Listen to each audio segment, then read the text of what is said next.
Pertumbuhan ekonomi Indonesia tetap kuat di tengah ketidakpastian kondisi perekonomian global. Pertumbuhan ekonomi Indonesia di tengah ketidakseimbangan global merupakan tantangan yang kompleks. Namun, dengan strategi yang tepat dan dukungan dari berbagai pihak, Indonesia memiliki potensi untuk terus tumbuh dan berkembang.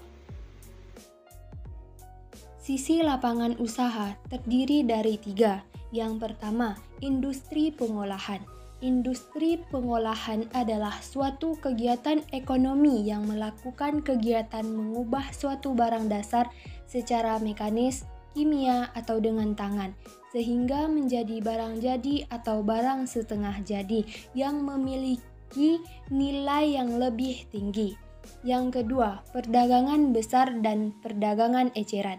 Perdagangan besar yang dibeli perusahaan atau industri dalam jumlah besar dan langsung dari pabrik untuk dijual kembali di grosir.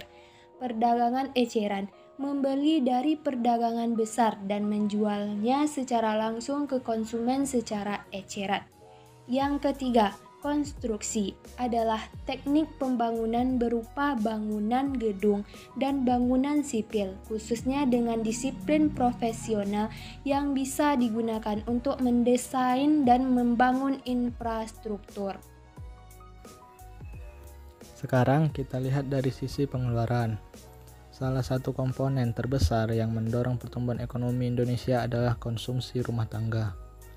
Konsumsi rumah tangga mencatatkan pertumbuhan sebesar 4,91% yang menunjukkan bahwa masyarakat Indonesia masih memiliki daya beli yang cukup baik.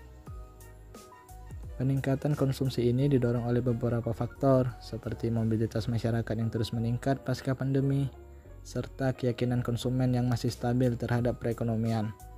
Artinya, banyak masyarakat yang merasa nyaman untuk terus berbelanja, baik untuk kebutuhan sehari-hari maupun kebutuhan tambahan. Lalu, kita juga melihat pertumbuhan besar dari konsumsi pemerintah, yaitu sebesar 19,90%. Ini adalah angka yang sangat signifikan dan menunjukkan adanya peningkatan alokasi anggaran pemerintah untuk berbagai program. Pemerintah terus meningkatkan layanan kepada masyarakat seperti layanan kesehatan, pendidikan, infrastruktur dasar, dan layanan publik lainnya. Peningkatan ini juga didorong oleh efisiensi dalam pelayanan yang membuat alokasi anggaran menjadi lebih optimal dan tepat sasaran. Nah, selanjutnya itu investasi.